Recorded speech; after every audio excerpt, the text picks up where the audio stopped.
Hi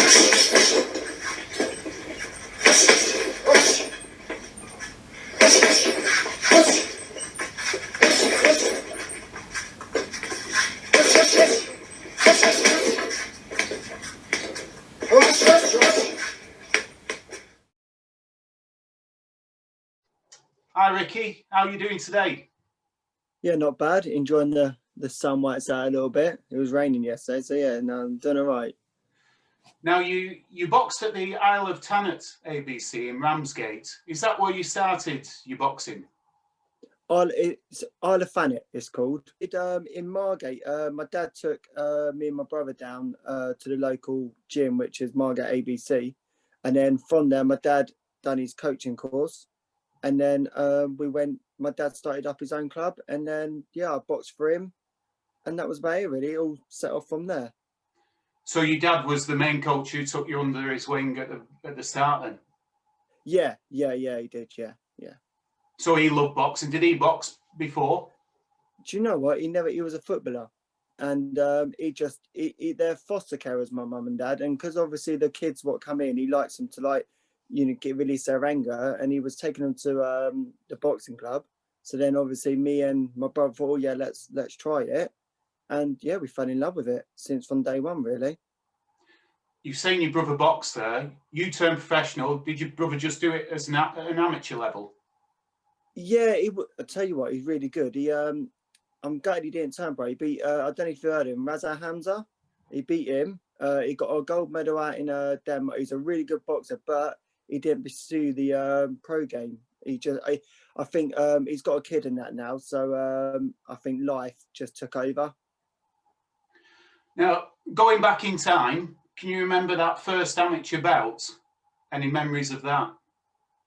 My very first bout, yeah. To be honest with you, I boxed for Kent in my very first bout because obviously I was quite light. I was weighing 41 kilos, and I was hard to get me a fight. But I boxed for it was Derbyshire versus Kent, and I ended up stopping the kid in the first 45 seconds. So I was nervous, and I thought, oh my god, what am I letting myself in for? But once I stepped in through them ropes, it was the best feeling I could ever ask for, and then obviously getting the stoppage was the best thing after that. It was brilliant. How long ago is that? Is that memory still crystal clear? Do you know, yeah, I still, because I coach now, I'm a level 2 boxing coach as well. And I still tell some of the kids I teach about it, because I remember it as plain as day.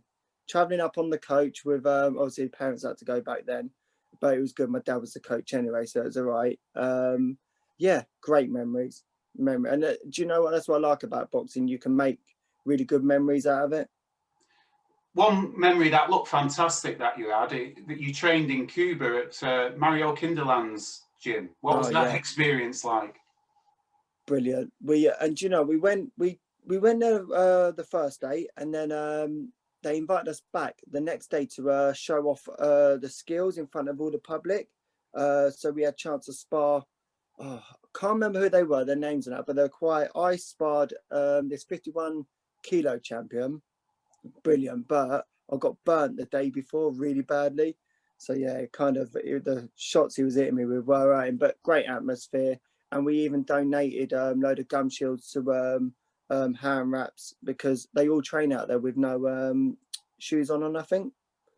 Different. And also, if prior, like, they coming into the box and they have to know their times table. If they don't get any of their times table right, they can't box that day. It's completely different to how we do it. But great atmosphere, great atmosphere. And what was the style of training like? Was it similar to what we do? No, it was more hardcore. I would find, like, it was not the traditional old style training. It was they didn't have no like machines open, and it was just all old style training. And the trainer there, the nicest guy ever, and we gave him a little donation of like money for the club, and he went out that day and bought all the kids ice creams and that. And I thought, you know what, it's weird how what we take for granted of what we've got than what they haven't got. It was a great eye opener, I thought. Me and my brother thought. How many bouts did you have as an amateur? 70, I think. I think I had about 70. But the start of my career was really quite. I didn't get many fights because obviously my weight. It was more I went up weight class. I actually got a bit more I got more fighting, so it was all right. What's your favourite memory of your amateur career? Oh, that's a difficult one. Now I've got so many. I literally have got so many, and I think the main thing is meeting all different people, going out, fighting all different styles of boxers, and sharing the ring with and some of them now, who I've used to train alongside, which are boxing for Matchroom, and it's great to see. And I just think that's probably one of my most memorable things, like seeing all different types of styles of boxing and learning off them all, and now coaching it as well. Now you've turned professional now. Yeah. You've been professional for, is it 5 or 6 years now? Yeah, something like that. Yeah. Who were the pro boxers that you looked up to as an amateur and now? When I was young at Ricky, and do you know what? I know he don't box now, but he's my all-time favourite. I just like the way he's aggressive, and yeah, he's brilliant. If I had to say a current one, I would either say Tyson Fury. I think what he's done, yes, he had a bit of lapse in his career, but what he's done to overcome that, brilliant. And I'll say probably Billy Joe Saunders as well. Both of them, great boxers and great fighters. Now you turned professional, and what was that difference like, Ricky, of stepping into a pro ring to an amateur ring? Can you explain that?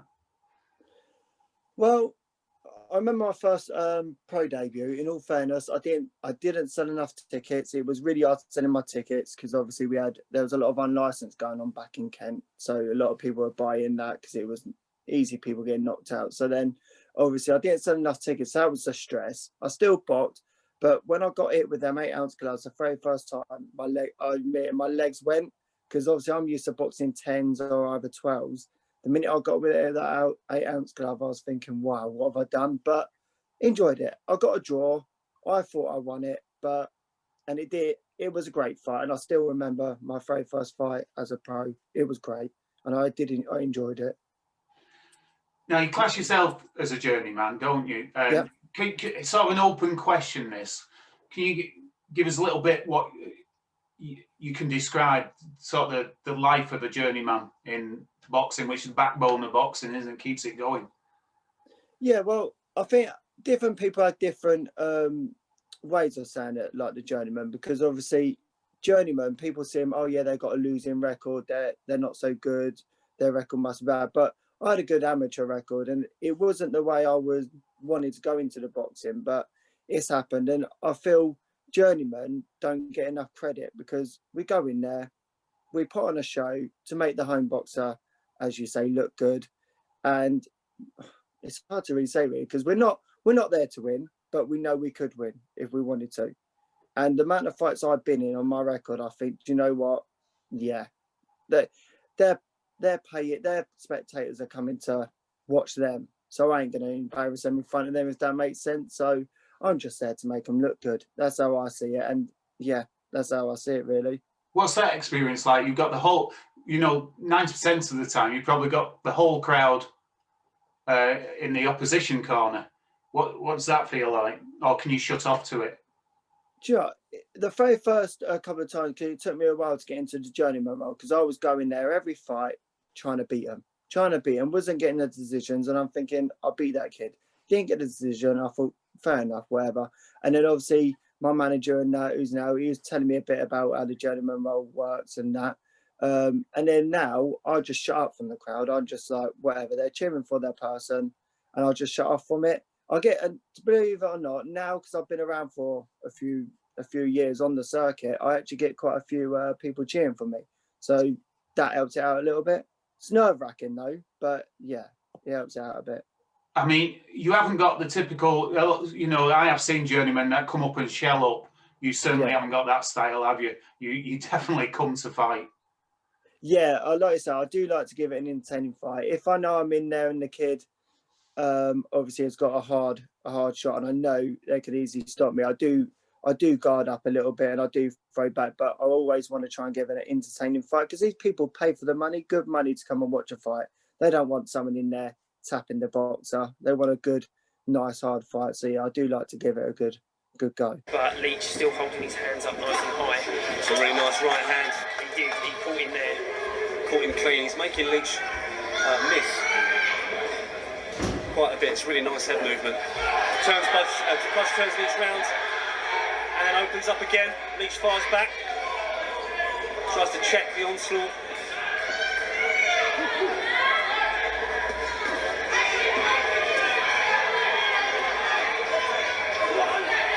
Goes for that overhand right.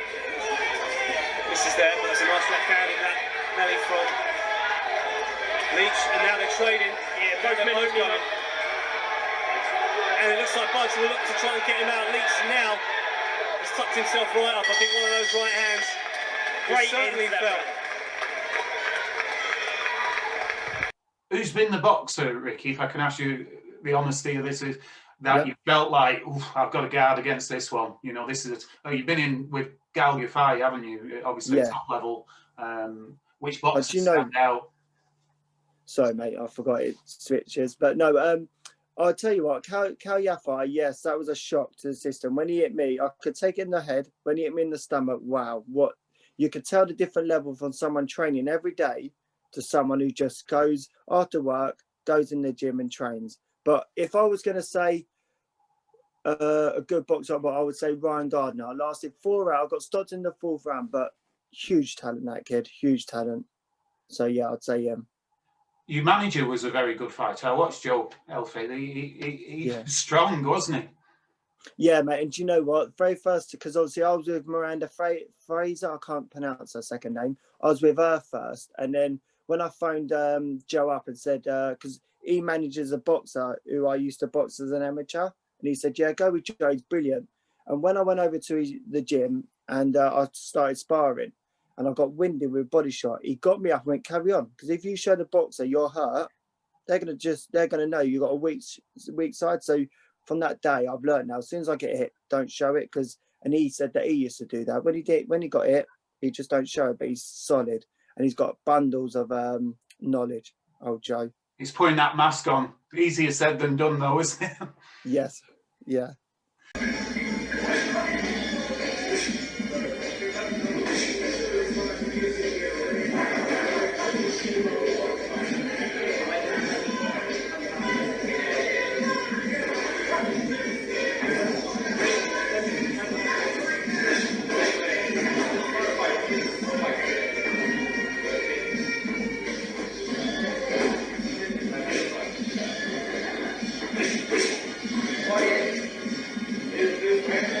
Move, Ricky, move. Boxing, Ricky. Hit and move. Don't stand still.